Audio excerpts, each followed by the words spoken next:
Okay, hello. I was not planning on filming tonight. It's literally midnight. It's 12:06. I'm using my phone as a mic because I don't want to be too loud because people are sleeping. The Holy Spirit be doing a thing, you know? My heart just feels very heavy. I have no idea I don't have anything planned. I don't have anything to talk about. I'm also trying not to cry. I'm sorry, I don't look my best. Sometimes God gives me a revelation of just anything, of just who he is, of his love, anything. And he gave me one last month, and it made me more sensitive, I guess. I don't know if sensitive is a word, but just more aware of him, of his glory. And I don't know what I'm talking about. God is just too good, for me to keep my mouth shut. God is just too faithful for me to just not talk about him. And I think for a while, Satan had been doing a really good job at getting me to keep my mouth shut. And for a while, I kind of just fell off of YouTube because I was just tired. And it's funny because it's I was tired of seeing negative comments, not even on my page, on other people's pages. And for some reason, I don't know, imposter syndrome, paranoia. I just had this belief that was going to happen to me. And I just really didn't feel like having to read that, even though it didn't happen. But sometimes your biggest fear are things that haven't even happened. Just the fear of it happening.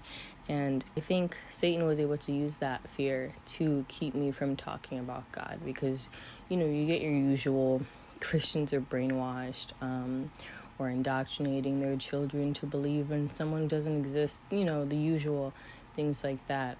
And although those comments don't necessarily really bother me, because everybody's going to have an opinion and not everybody's respectful of each other, that's just the way of the world, but something was just keeping me from, I guess, making faith-based videos. But you know how God is. God, even if the video wasn't about God, he found his way in. And so I thank him that he uses me as a vessel, where even when I'm not trying, I can't help but talk about God. But I'm really sorry. I don't have notes for this. I just picked up the camera and was like, let me share. God is just way too good. And I could literally get emotional just talking about it, because God is just too good for me to keep my mouth shut, for me to decide that the opinions of temporary people who have an expiration date are more important than the opinion of the only being who exists outside of time.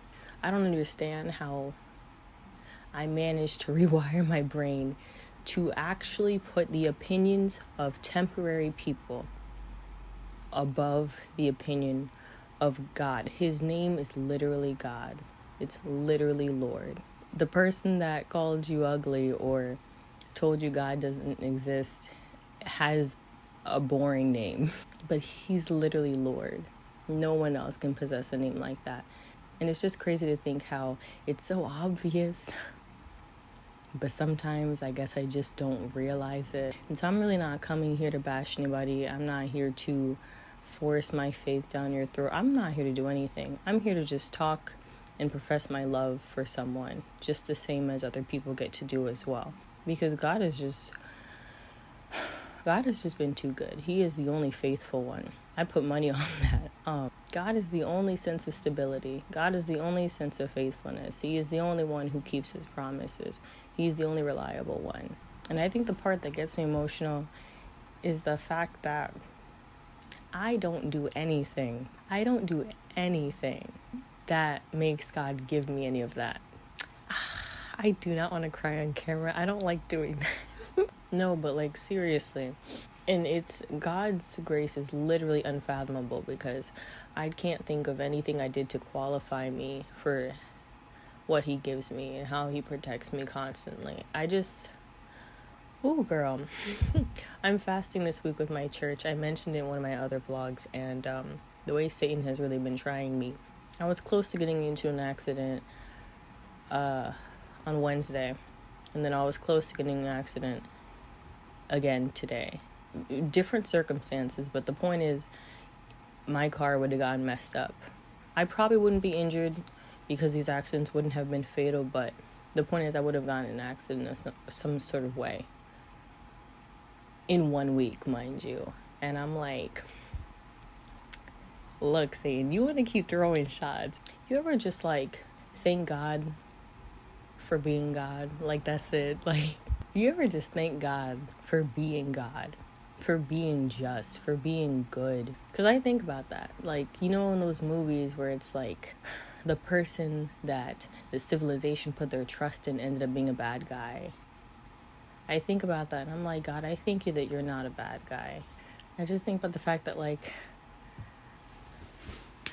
I thank you that like the creator of the universe, the creator of all creation, the creator of existence itself, the only sovereign one, the Lord of Lords and King of Kings. First off, the flex of these names, but the one and only sovereign one, the one who created me, who created us, who created everything in this world and outside of it, the manufacturer of all of existence, is a good guy. Like, I would say, how did we get so lucky? But it isn't luck. Bro, it would go so sour if Satan, you know, were God, but he isn't, you know what I mean? It's just like, dang, like, we were on the safe side, you know, like, from the moment we were born, we were in good hands, and I think about that a lot. But I just wanted to thank God for just being God. Before even thanking him for what he's done for me, what he's given me, I'm not deserving these things, but I just thank God that he's God. I thank God for just existing. I'm just really grateful. So I'm really grateful that he exists, and I'm really grateful that I know him, because there are people who don't, and I'm really grateful that I do. And it's not a placebo. It's something life-changing. It's open heart surgery. It's a decision that affects your entire life and everything after your life. And I'm just like, whoo, grace is truly unfathomable. I'm not a bad driver. I really want to just, I want to first preface with, I'm really not a bad driver. I'm a law-abiding citizen, especially when it comes to driving. I follow the rules to a T. But when I tell you the amount of times I should have and easily could have gotten in car accidents, but I didn't. And every time that I realize how close I was to get in an accident, I'm just like, I have never met anyone with such a clean track record, with such a consistent track record. Oh my gosh, listen, go away, tears. No, but like legit, I think about that constantly. And I'm like, God, not once have you let me get into a car accident. I don't know why. I'm not asking for it to happen, but I don't know why. Because it should have happened. You can say one time is a close call, second time is a coincidence, but when it continues to happen, how many times does something have to happen for it to no longer be a coincidence? I live in a house, I have a car, I have food, I have clothing, I have family, I have friends, and then I just have things I don't even need. I have a phone, I have a laptop, I have a camera, I have AirPods. Do I need these things? No. I have a bedroom that I was able to design the way I wanted to. And did I need that? No. And these are all things I prayed for and asked for. And I'm not saying God is a genie, but I'm saying it's God. And I don't know why he did it. I don't know why he gave me these things, because I didn't do anything to deserve them. And I think sometimes people can misunderstand this and think Christians are like self-deprecating when we say we're not deserving of things. But it's not self-deprecation. It's truly just a revelation that I've received. And the reason why I get so emotional, and every time I say emotional I get emotional, but the reason why I get so emotional or just so teary-eyed just talking about all of this is because, like, it's not just the fact that God gives me all these things when I don't deserve it, but it's the fact that he has already given me the biggest gift any person or being could possibly give me over 2,000 years ago. The biggest gift that no one will ever be able to top. And I should be satisfied with that and that alone. And yet he still continues to bless me and give me more, and I don't know why. And I'm a very type A person. I need to know the why of things. I need to know the structure. I need to know the equation of how this happened. I need to know the cause and the effect. But with God, I don't know the cause. I mean, you can give me the answer and say it's because he loves me, but that's not an answer for me. That doesn't show me how we got to where we are. You know what I mean? That doesn't complete the equation for me. And I think that's why it gets me so emotional, because you can't get that love from people. I just sit here all the time and I'm like, why me of all people? Like, why? There is nothing I did. Everything that God blesses you with, everything that God gives you, every time God saves you, anything God does for you, any gift, that is an addition to what he's already given you over 2,000 years ago. Imagine somebody, mind you, this is not equate at all, but imagine somebody giving you all of their money, all of their life savings, all the money they possibly have, all the change out of their pockets. They give you literally everything for nothing, just because they love you. That's it. And then every day after that, they still give you more. But why though? You know what I mean? It's like, what is the point of giving me more gifts when you've given me the biggest gift of all? And yet I still complain. And yet I'm still asking for more. I'm still insatiable. And then I have the nerve to want to keep the gospel for myself. And this time, yes, I'm trying to convict you believers too. I know sometimes people are frustrating. People are always going to be frustrating. You think we're not frustrating other people? Of course we are. But I feel like sometimes as believers, we get so annoyed with people that we don't care what happened to them. We don't care to talk to them about the gospel or anything like that.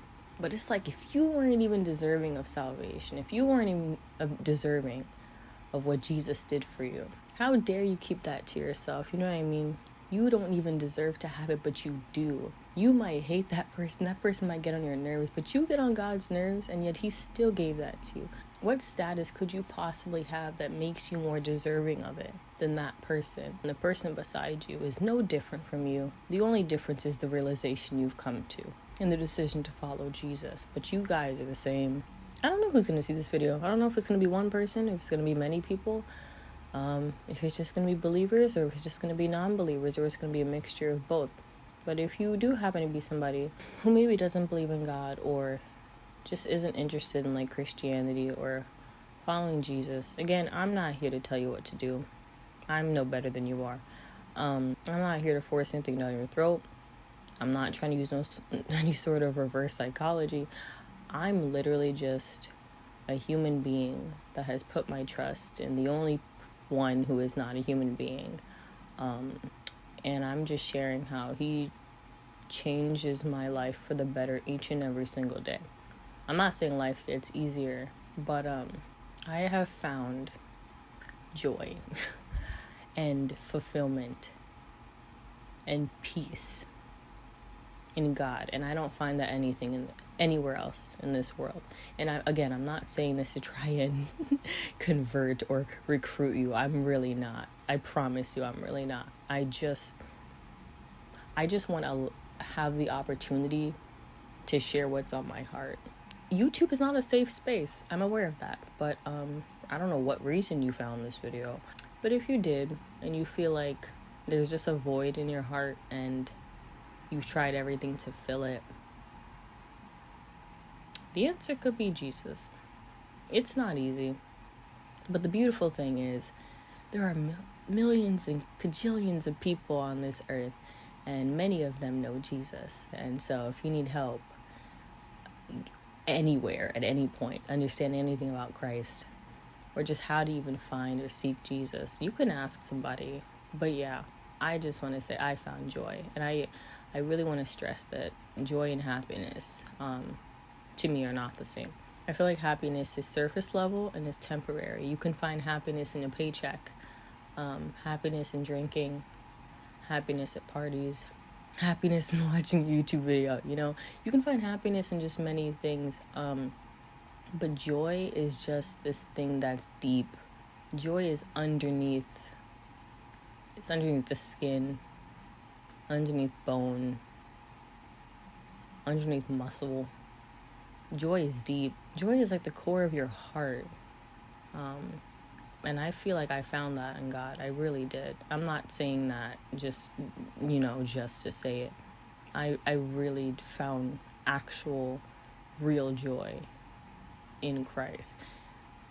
And I'll just end with this because, girl, I gotta edit and I gotta go to sleep. This is for anybody. It doesn't matter who, but ask God to give you revelation often. Every day, just wake up and say, God, give me a revelation.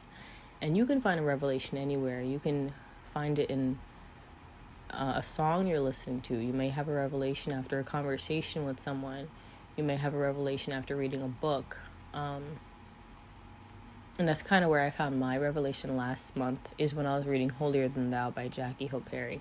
And God just wrecked my heart. But you can find a revelation in even just looking at nature. Just ask God to give you a revelation, because they're very powerful, and I really feel like it switches your mindset and it betters you as a person too. So, all right, I'm going to end it here because I've been talking for almost 30 minutes. Sorry if I cried. Hopefully I edited it out. But yeah, I was not going to film this. I didn't plan on filming this, but here we are at midnight. Sorry the lighting isn't terrific, but yeah, I'm going to go. So I guess I will see you tomorrow. Deuces.